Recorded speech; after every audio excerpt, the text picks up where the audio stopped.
રાંદલ સંકુલના અમે જ સર્જનહારા, રાંદલ સંકુલના અમે જ સર્જનહારા. નમસ્કાર વિદ્યાર્થી મિત્રો, કેમ છો? મજામાં?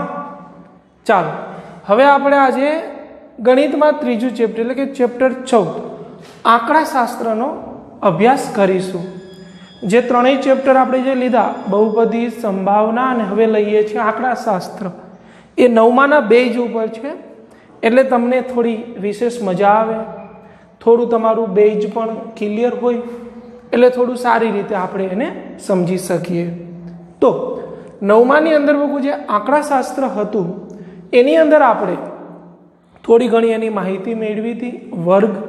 વર્ગીકૃત માહિતી, અવર્ગીકૃત માહિતી, એના આલેખોની રીત સમજાતા, થોડું મધ્યસ્થ બહુલક વિશે સમજાતા. તો આ ચેપ્ટરમાં પણ આપણે એ વસ્તુ તો લેશું જ, પણ એનાથી થોડું વિશેષ જશું અને થોડું વિસ્તારથી સમજીશું. આપણે અહીંયા કુલ 6 માર્કનું ચેપ્ટર છે જે બોર્ડની અંદર આવશે, જેમાં હેતુલક્ષી દાખલાઓ હશે, કઈ પ્રકારની બ્લુપ્રિન્ટ છે એ મુજબ પૂછાઈ શકે. આપણું કામ છે કે આપણે આખું ચેપ્ટરને સમજવું. હવે આપણે જો એની આંકડાશાસ્ત્રની શરૂઆત કરીએ તો ખાસ કરીને જે ધોરણ 10માં છે એમાં મુખ્યત્વે આપણે 4 મુદ્દાઓને સમજવાનું છે. એક મધ્યક વિશે, બીજું મધ્યસ્થ વિશે, ત્રીજું બહુલક વિશે અને ચોથું આલેખ વિશે અથવા એના પ્રમાણિત સૂત્ર વિશે, કે ત્રણેયનું મધ્યક, મધ્યસ્થ, બહુલકનું પ્રમાણિત સૂત્ર શું છે એની ચર્ચા કરીશું.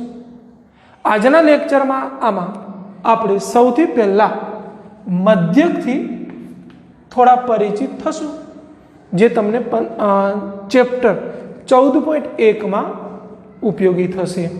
પછી આગળ જે મુજબ આપણે ચેપ્ટર લેતા જશું એમ એ ક્રમશ એની માહિતી જોતા જશું. તો અહીંયા સૌથી પહેલા જો હું તમને સમજાવું તો આપણે શરૂઆત અહીંથી કરી કે અવર્ગીકૃત માહિતી અને વર્ગીકૃત માહિતી.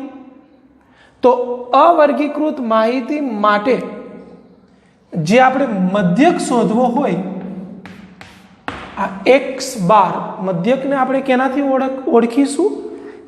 x બાર, જે તમને ખબર પણ છે, ધોરણ 9માં આવી ગયું છે. તો આને આપણે મધ્યક બોલી શકાય, વંચાય x બાર. તો એનું સૂત્ર છે x બાર બરાબર સિગ્મા xi છેદમાં n. જે સૂત્રનો તમે 9મા ધોરણમાં ઉપયોગ કર્યો છે. ઘણા બધા વિદ્યાર્થીઓને પ્રશ્ન થશે કે અવર્ગીકૃત માહિતી એટલે શું? તો જે માહિતી ફક્ત સંખ્યામાં આપેલી છે, કોઈ વર્ગથી બનેલી નથી, એ માહિતીને આપણે અવર્ગીકૃત, આપણે વર્ગીકૃત સમજીશું ને એટલે અવર્ગીકૃતની માહિતી વિશે તમે સમજી જવાશે. અથવા 9મામાં સમજ્યા છે, સમજો કે દાખલા તરીકે આપણે કોઈ મેચ જોઈએ છે, એમાં જે ગોલ થાય છે, તો ગોલની સંખ્યા 5, 2, 4, 0, 3, 1, 9 આવું છે. તો આ માહિતીને આપણે કેવી માહિતી કહીશું? અવર્ગીકૃત માહિતી. સમજો કે તમને કોઈ અવલોકન આપેલા છે, 2 છે, 4 છે, 3 છે, 5 છે, 1 છે. તો આ થયા અવલોકનો. આ અવલોકનોને આપણે અવલોકન પણ બોલી શકાય, હે? પછી એને એની સંખ્યા પણ બોલી શકાય, એને અવર્ગીકૃત માહિતી માટેની સંખ્યા બોલી શકાય. તો આ બધા અવલોકનોને આપણે xi થી ઓળખીશું. xi એટલે અવલોકનોની સંખ્યા બોલો તો વાંધો નથી એમ. xi એટલે અવલોકનો. સિગ્માનો અર્થ લેશું કે આપણને જે અવલોકનો આપેલા છે તેમનો શું કરવો? સરવાળો.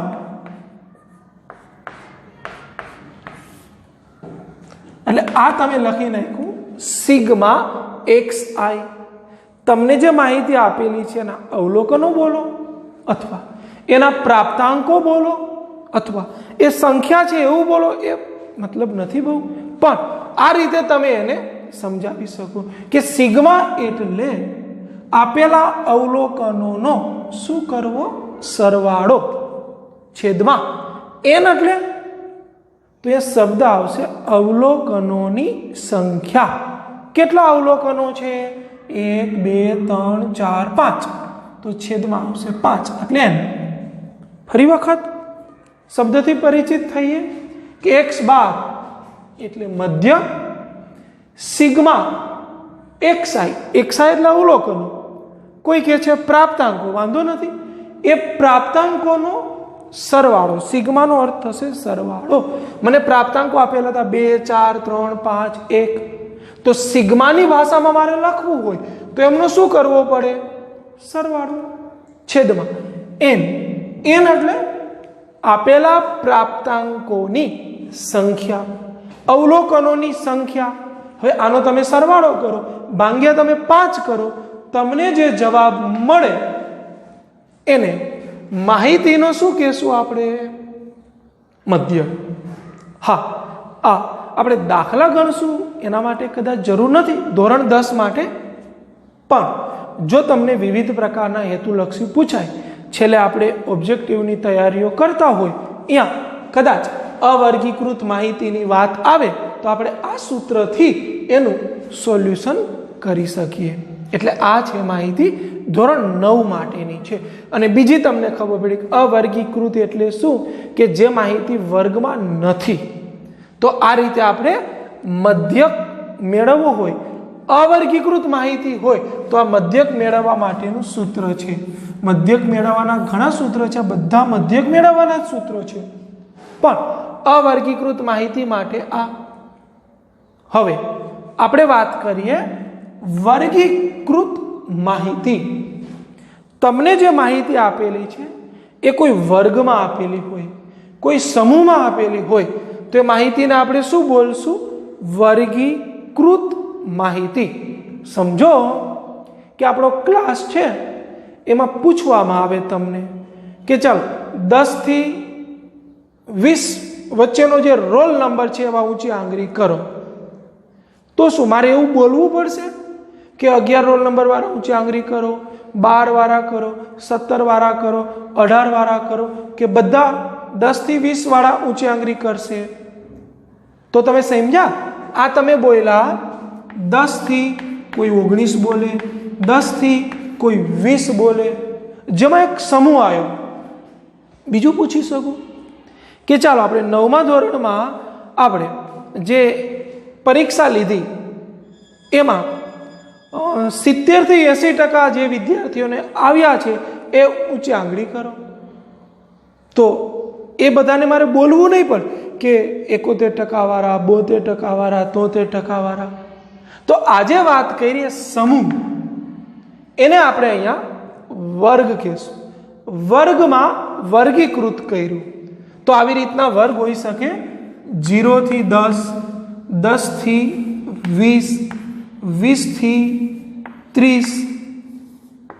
તો આ જે માહિતી આપણે બોલીએ છીએ ને એ વર્ગીકૃત માહિતી થઈ. કેવી માહિતી થઈ? વર્ગીકૃત.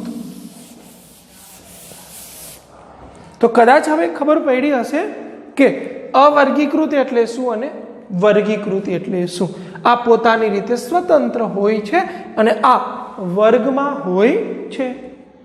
તો સૌથી પહેલા જે માહિતી છે એના હું તમારી સામે 2 વિભાગ પાડીશ કે વર્ગીકૃત માહિતીમાં એક સમાન વર્ગ લંબાઈ અને એક અસમાન વર્ગ લંબાઈ. હજુ એમાં ડીપમાં જઈએ તો એક સતત અને એક અસતત. તો આ રીતે આપણે એને વર્ગીકરણમાં એને સમજીશું. તો સૌથી પહેલા તો શબ્દ આવ્યો કે સમાન વર્ગ લંબાઈ, અસમાન વર્ગ લંબાઈ. તો સૌથી પહેલો આપણે શબ્દ સમજવો પડે કે વર્ગ લંબાઈ એટલે શું. હે, તો તમને જે માહિતી આપી છે એમાં તમે અધસીમાથી ઉર્ધ્વ સીમા સુધીની જે સંખ્યા ગણો છો એને કહેવાય એની વર્ગ લંબાઈ, જે 9માં મેં તમને સમજાવેલું છે. તો તરત જ પ્રશ્ન થાય કે સાહેબ અધસીમા એટલે શું, ઉર્ધ્વ સીમા એટલે શું? હું એક વર્ગ લઈ લઉં. જેમ સમજો કે એક વર્ગ છે, ચાલો આપણે લઈએ 1 થી 10 નો વર્ગ. 1 થી 10 નો વર્ગ એટલે હું વાત કરું છું વર્ગીકૃત માહિતીની. આગળ મેં સંખ્યા લખી હતી આ સમજાવવા માટે તમને, ત્યારે 1 2 5 3 એવું લખ્યું હતું, એ અવર્ગીકૃત હતી. આ બધી જ સંખ્યામાં આવી જાય કે નહીં? તમે પાડશો હા.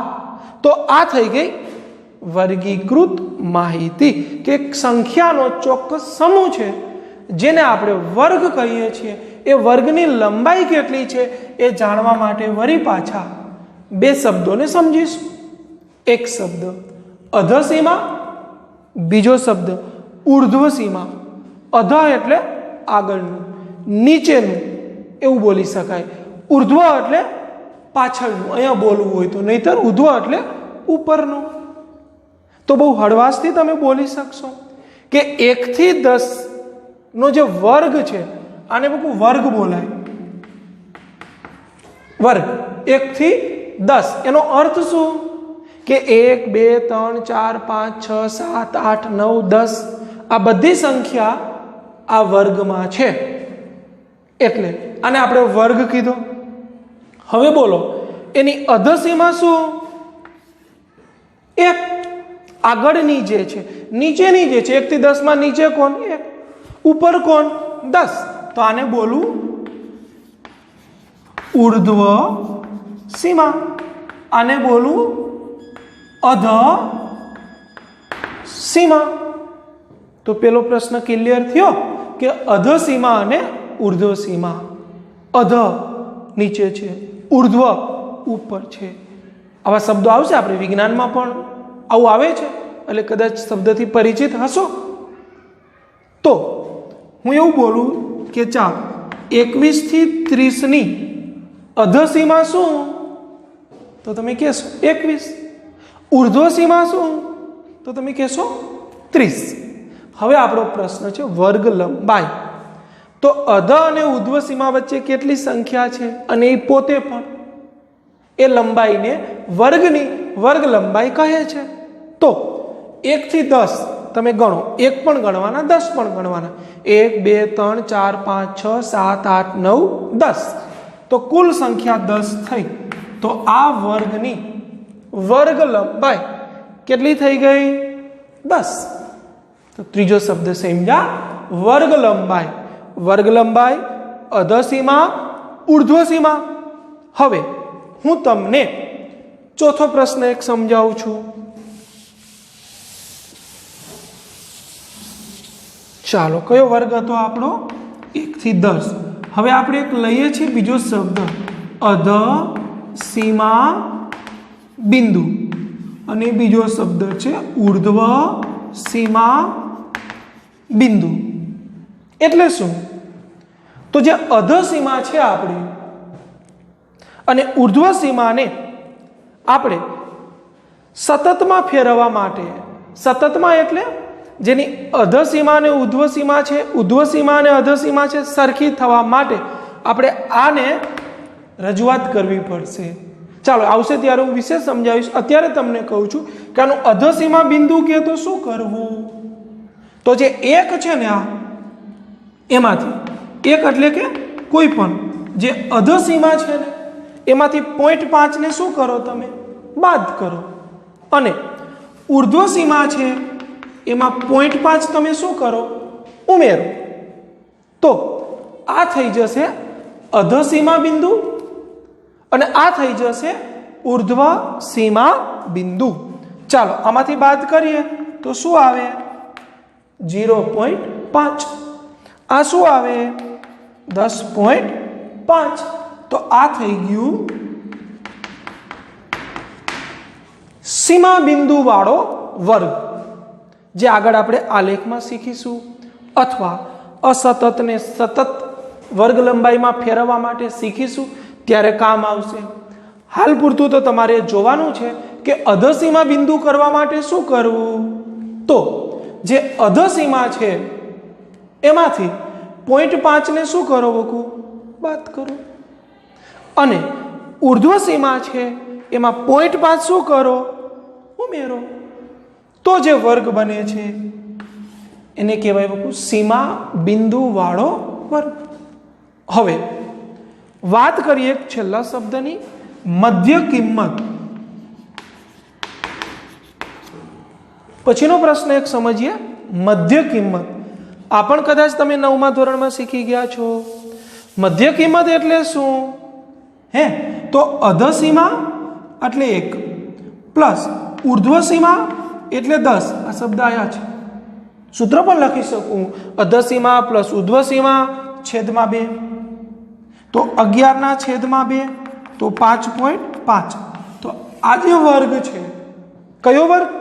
1 થી 10, એની મધ્ય કિંમત કેટલી થઈ ગઈ? 5.5. તો વિદ્યાર્થી મિત્રો, આપણે હેતુલક્ષી સમજવા માટે આ બધી જ માહિતીની જરૂર છે. એક, અવર્ગીકૃત માહિતી એટલે શું, કેવી રીતના હોય, એનો મધ્યક મેળવવા માટેનું સૂત્ર શું, આની ચર્ચા. બીજું કે ભાઈ વર્ગની વાત કરી આપણે, વર્ગની 1 થી 10 નો વર્ગ, તેની વર્ગ લંબાઈ શું, અધસીમા, ઉર્ધ્વસીમા, અધસીમા બિંદુ, ઉર્ધ્વસીમા બિંદુ, મધ્ય કિંમત. બીજા હજુ 4 શબ્દો છે, સમાન વર્ગ લંબાઈ, અસમાન વર્ગ લંબાઈ, સતત આવૃત્તિ વિતરણ અને અસતત આવૃત્તિ વિતરણ. સમાન વર્ગ લંબાઈ એટલે શું કે દાખલા તરીકે આ વર્ગ છે 1 થી 10, તો પછીનો વર્ગ આવે એ સમજો શું આવશે, 11 થી 20, પછી આવશે 21 થી 30, પછી આવશે 31 થી 40. તો આને સમાન વર્ગ લંબાઈ વાળું આવૃત્તિ વિતરણ કહેવાય. હા, જો અહીંયા આવે સમજો અહીંયા સુધી બરાબર, ચાલો 21 થી 40 આવી જાય અને 41 થી પાછું 50 આવે. તો આમાં તમે જોઈ શકો છો કે એની જે વર્ગ લંબાઈ છે એ સમાન નથી. તો શું બોલશું આને? અસમાન વર્ગ લંબાઈ વાળું આવૃત્તિ વિતરણ. 2 શબ્દ બીજા કયા બોલ્યા? સતત, અસતત. સતત એટલે શું? તો આને સૌથી પહેલા કેમાં ફેરવવું પડે? સીમા બિંદુ વાળા આવૃત્તિ વિતરણમાં. જેની દાખલા તરીકે તમે થોડા પરિચિત છો તો વાત કરું કે 0 થી 10, 10 થી 20, 20 થી 30, કે જેની ઉર્ધ્વ સીમા અને અધઃ સીમા પછીના વર્ગની સરખી હોય. બહુ હળવાશથી સમજાવવા માટે, નહીં તો મારે સીમા બિંદુથી પણ તમને સમજાવી શકું, પણ આ બંને જેના સરખા હોય જો, તો એને બોલશું સતત. અને આ છે તો આ કઈ કેટેગરીમાં આવશે? અસતત. તો આ બધી જ માહિતી ભેગી કરી અને આપણી પાસે હવે મધ્યક મેળવવા માટે કેવી માહિતીની ચર્ચા કરવાની છે? વર્ગીકૃત માહિતી. તો ચાલો વર્ગીકૃત માહિતીમાં આપણે વાતો કરી, આ બધી વસ્તુઓ જોશે, આવી રીતના હશે તો સમજો કે આપણી પાસે એક રકમ છે કે ચાલો એક વર્ગ છે, એક આવૃત્તિ છે. આ વર્ગ છે 1 થી 10, કે આપણે લઈ લઈએ 0 થી 10, 10 થી 20, 20 થી 30, આ લઈ લઈએ 5, આ લઈ લઈએ 2, આ લઈ લઈએ 3. તો સૌથી પહેલો પ્રશ્ન પૂછી શકું કે ચાલો સમાન વર્ગ લંબાઈ છે? તમે હા પાડશો. આ સતત છે કે અસતત? તો તમે કહેશો સતત છે સાહેબ. હા. બીજું, આ 0 થી 10 વર્ગમાં કેટલી સંખ્યા છે? 5. 10 થી 20 માં કેટલી છે? 2. 20 થી 30 માં કેટલી છે? 3. જો આ માહિતીનો તમને મધ્યક મેળવવાનું કે તો આ વર્ગવાળી માહિતી થઈ, એટલે વર્ગીકૃત માહિતી થઈ. આ વર્ગીકૃત માહિતી મેળવવા માટે આપણી પાસે મુખ્ય 3 રીતો છે. એક સીધી રીત, જેને આપણે પ્રત્યક્ષ રીત કહેશું. બીજું ધારેલા મધ્યકની રીત. ત્રીજું પદ વિચલનની રીત. કોઈ પણ રીતે તમે મધ્યક મેળવી શકો છો, ત્રણમાંથી કોઈ પણ રીત. હા, તમને વધુ કઈ ફાવે છે એ રીત તમે વાપરી શકો છો. હા, જો પરીક્ષામાં એવું કીધું હોય કે તમે આ માહિતી ધારેલા મધ્યકની રીતે મેળવો તો પછી તમારે આ જ પસંદ કરવું પડે. આ માહિતી વિચલનની રીતે મેળવો તો પછી તમારે આ જ પસંદ કરવું પડે. આના સિવાયની જે વાતો છે આપણે દાખલાઓ ગણશું ત્યારે વિશેષ ચર્ચાઓ કરશું. તો આના માટે છે આપણે એવા કોષ્ટક બનાવવું પડે કે એક વર્ગ, આવૃત્તિ, મધ્ય કિંમત અને એક્સઆઈ એફઆઈ, અથવા આપણે લખીએ એફઆઈ એક્સઆઈ તેવું મુજબ. તો પેલો પ્રશ્ન થાય કે મધ્ય કિંમત એટલે તો એને આપણે એક્સઆઈ કહી દેશું. હવે આ વર્ગ લખી નાખો, આવૃત્તિ લખી નાખો, આ બધું થાય. તો એમાં આપણે જોવા જઈએ તો અહીંયા જોવો, અને એ તો આપણે દાખલો ગણશું ત્યારે વિસ્તારથી ચર્ચા કરીશું. અત્યારે ફક્ત આપણે સૂત્રો સમજીએ છીએ કે શું જરૂર પડશે, કેમ હશે. હે, તો સીધી રીત એટલે કે એને કહેવાય પ્રત્યક્ષ રીતે જો દાખલો ગણવો હોય તો એકદમ નાનું સૂત્ર છે, x બાર બરાબર સિગ્મા એફઆઈ એક્સઆઈ છેદમાં સિગ્મા એફઆઈ. તો મારે તમને જો અહીંયા વધારે સમજાવવું હોય તો એક્સઆઈ એટલે શું? મધ્ય કિંમત કેની? વર્ગની. તમને જે આ વર્ગ આપ્યા છે ને બધા એની મધ્ય કિંમત. એફઆઈ એટલે શું? એફઆઈ એટલે આવૃત્તિ. આ જે આવૃત્તિ આપી છે ને એને એફઆઈ કહેવાય. કોષ્ટક આપણે ગણશું ત્યારે વિશેષ સમજાઈ જશે. તો સિગ્મા એફઆઈ એક્સઆઈ એટલે શું?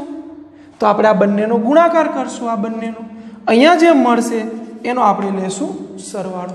તમે એવું ન કરતા કે કેવી રીતના દાખલો ગણશું ત્યારે આવશે જ, આ તો મારે સૂત્ર સમજાવવું છે ખાલી. અને સિગ્મા એફઆઈ એટલે શું? તો આજે આવૃત્તિ મળી એ સિગ્મા એટલે શું બોલ્યા આગળ આપણે? એનો સરવાળો. તો આ રીતે આપણે એને મેળવી શકશું. હા, હું એવું સૂચન કરી શકું કે જો તમારી પાસે આવૃત્તિની સંખ્યા નાની છે તો તમને સીધી રીતે દાખલો ગણવો વધુ અનુકૂળ રહેશે, અથવા પ્રત્યક્ષ રીત પણ બોલી શકાય.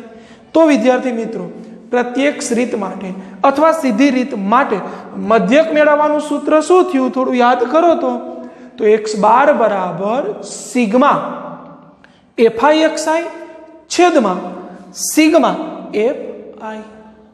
થોડા આગળ વધીએ સૂત્રમાં. તો બીજી રીત ધારેલા મધ્યકની રીત જોઈ શકો છો એનું સૂત્ર x બાર. ચાલો આનાથી પરિચિત થઈ ગયા છે એટલે મધ્યક કહેવાય. a plus sigma FI DI છેદમાં સિગ્મા એફઆઈ.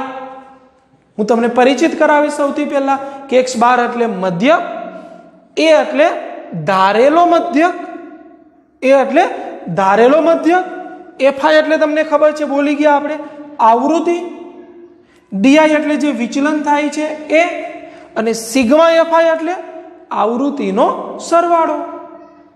તો અહીંયા ડીઆઈ એટલે શું લખ્યું જો એક્સઆઈ માઇનસ એ. એ એટલે તો નવો શબ્દ છે લખીએ આપણે, એ એટલે ધારેલો મધ્યક. આપણે અહીંયા મધ્ય કિંમત મેળવશું ને આની, એમાં કોઈ એક વસ્તુને આપણે ધારવી પડશે. એ વસ્તુ હું અત્યારે તમને ન સમજાવી શકું. રકમ હોય તો દાખલો આવશે ત્યારે હું તમને કહીશ કે આપણે આની વાત કરતા હતા. આજનું આપણું બેઝ છે કે આપણે સૂત્રને સમજીએ, પછી કાલે આપણે એ સૂત્રને કઈ રીતે અંદર સમજીશું એની ચર્ચા કરીશું. તો બીજું છે x બાર બરાબર a plus sigma FI DI છેદમાં સિગ્મા એફઆઈ. એફઆઈ આવી ગયું, સિગ્મા એફઆઈ આવી ગયું, x બાર આવી ગયું. તો બે શબ્દ નવા હતા આપણા માટે. એ તો એ એટલે શું બોલ્યા આપણે? ધારેલો મધ્યક. અને ડીઆઈ એટલે શું? તો જે એક્સઆઈ મધ્ય કિંમત છે ને એમાંથી તમે જે ધાર્યો છે ને ધારેલો મધ્યક એને શું કરો? બાદ કરો. સમજીશું? સહેલું પડશે, આવડી જશે. તો ડીઆઈ બરાબર થયું એક્સઆઈ માઇનસ એ. અને તો આપણને જો રકમમાં કે તમે આ મધ્યક ધારેલા મધ્યકની રીતે શોધો તો આપણે આ રીતનો ઉપયોગ કરવો પડે. ત્રીજો મુદ્દો છે બગુ પદ વિચલનની રીત. હકીકત તો જો માહિતી સતત હોય તો આપણે આ રીત વધુ અનુકૂળ પડશે. વર્ગ લંબાઈ પણ સમાન હોય તો આપણને આ રીત વધુ અનુકૂળ પડશે. વિદ્યાર્થીઓ મોટા ભાગે પદ વિચલનની રીતનો ઉપયોગ કરે છે કારણ કે એની ગણતરી છે એ ઘણી બધી સહેલી થાય છે. ઘણા બધા વિદ્યાર્થીઓ ગણતરી જાતે પણ કરી શકે છે. આ બધી રીતમાં થોડી ગણતરી તમારે રફમાં કરવી પડે એટલે થોડો આમાં સમય પણ બચે, ભૂલ થવાની શક્યતા ઓછી રહે. એટલે આપણે આગ્રહ રાખીએ છીએ કે આપણે પદ વિચલનની રીતે દાખલો ગણીશું. હા, છતાં પ્રેક્ટિસ તો બધી કરીશું. કારણ કે જો એવું કે ભાઈ તમે આ રીતે જ ગણો, ધારેલા મધ્યકની રીતે જ ગણો, તો તમે આ રીત ગણો તો ખોટી પડે. એટલે આપણે રીત 3 કરશું. હા, વધુ અનુકૂળ તમને જે રીત પડે એ રીતે ગણી શકો છો. આ તો હું મારી તરફથી સૂચન કરું છું કે આ થોડું સહેલું પડશે. તો જોવો તો ત્રીજું સૂત્ર, x બાર બરાબર a plus sigma FI UI છેદમાં સિગ્મા એફઆઈ ગુણ્યા h. તો વિદ્યાર્થીઓ આમાં નવા શબ્દો કયા આયા? ફરી વખત ચાલો, x બાર એટલે મધ્યક જાણો છો, a એટલે ધારેલો મધ્યક જાણો છો, એફઆઈ એટલે આવૃત્તિ, સિગ્મા એફઆઈ એટલે આવૃત્તિનો સરવાળો, તો યુઆઈ શબ્દ ન હોય વિચલન જે છે હે. તો એ યુઆઈ એટલે શું? તો જો સૂત્ર લખ્યું છે xi માઇનસ a છેદમાં h. xi માઇનસ a એટલે તમે એમ કહેશો કે સાહેબ આને ડીઆઈ ન કહેવાય ને? આવું લખવું હોય તો વાંધો નથી, હેતુલક્ષીમાં પૂછાય તો આપણને ખબર હોવી જોઈએ. તો આપણે આ સૂત્ર પણ સમજીશું કે યુઆઈ બરાબર xi માઇનસ a છેદમાં h. આ રીતે સમજી શકાય. તો હવે પ્રશ્ન થાય સાહેબ h એટલે શું? થોડું એક રહી ગયું. ઓકે, તો h એટલે વર્ગ લંબાઈ. જે આપણે આગળ શીખ્યા કે આની વર્ગ લંબાઈ કેટલી, તો એની વર્ગ લંબાઈ કહેશું h ને. આવી રીતના જો આપણે દાખલાઓ ગણશું, રકમ હશે તો સીધી રીત માટે આપણે આવા 4 કોષ્ટક બનશે. ધારેલા મધ્યક અને વિચલન માટે આપણે 5 કોષ્ટક બનશે કારણ કે અહીંયા મધ્ય કિંમત હશે. પછી તમારે મેળવવું પડશે ડીઆઈ, આ પછી તમારે મળે ડીઆઈએફઆઈ. હે, સમજો તમે વિચલનની રીતે ગણો છો તો ડીઆઈ નહીં તો આવશે યુઆઈ.